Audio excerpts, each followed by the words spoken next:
5th Ashes Test, Sydney Cricket Ground, Day 5 of 5, England 346, Route 83.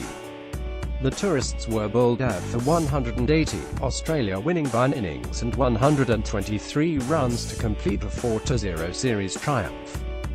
England captain Joe Root spent the morning in hospital with severe dehydration from a bout of gastroenteritis and, although he resumed his innings an hour into the day, could not carry on after lunch and retired on 58.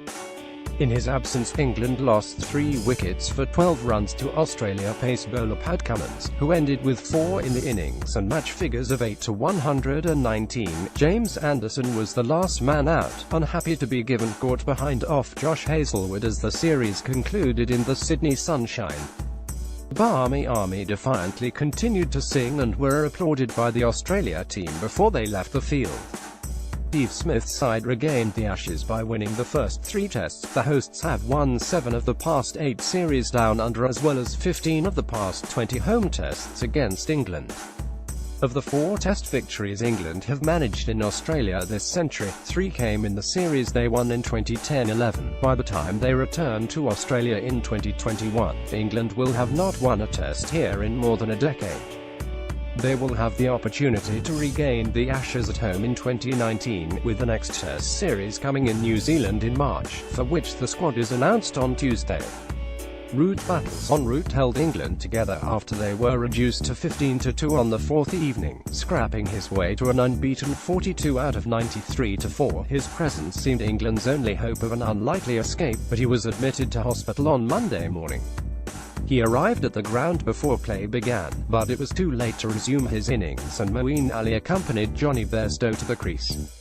He survived for an hour, but Moeen was LBW'd and Nathan Lyon and Root emerged.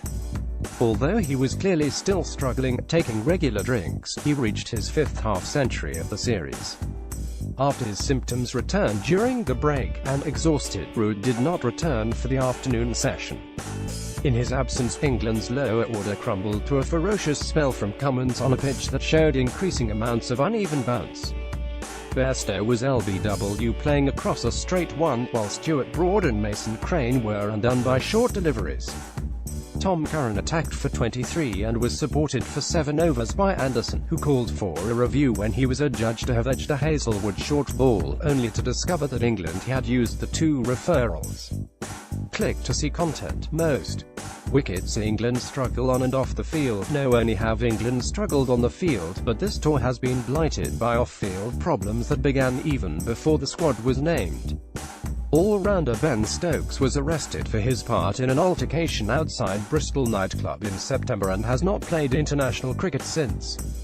When England arrived in Australia, Bairstow was accused of headbutting Australia's Cameron Bancroft, while Lions batsman Ben Duckett poured a drink over Anderson. Both incidents came in the same Perth bar.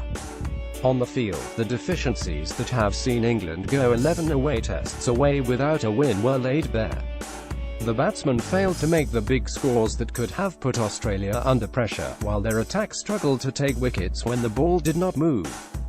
It may be that the tour is remembered more for Stokes' absence than anything that happened on the field, but it is hard to imagine how his presence would have altered the destination of the urn. Australia power home. With Australia winning the series by such a large margin, it is easy to forget the questions they faced before the first test at the Gabba in November. There were surprise recalls for wicketkeeper Tim Paine and batsman Shaun Marsh and a debut for opener Bancroft. Although Bancroft failed to build on his 82 in the first test, Paine has had a solid series and Marsh has made 2 centuries. When batsman Peter Handscomb struggled for form, Marsh's brother Mitchell came in and scored 200s of his own. Australia's real strength, though, is the batting of Captain Smith and the relentless bowling attack. Smith's 300s and 687 runs in the series have lifted him to second on the International Cricket Council's all-time batting rankings, behind only the great Sir Donald Bradman. Pace bowlers Cummins, Hazlewood and Mitchell-Starc have been fit when it mattered. Starc missed the 4th test, and, like spinner Lyon, have taken at least 20 wickets. England have not been afforded any respite. England's miserable tour in numbers.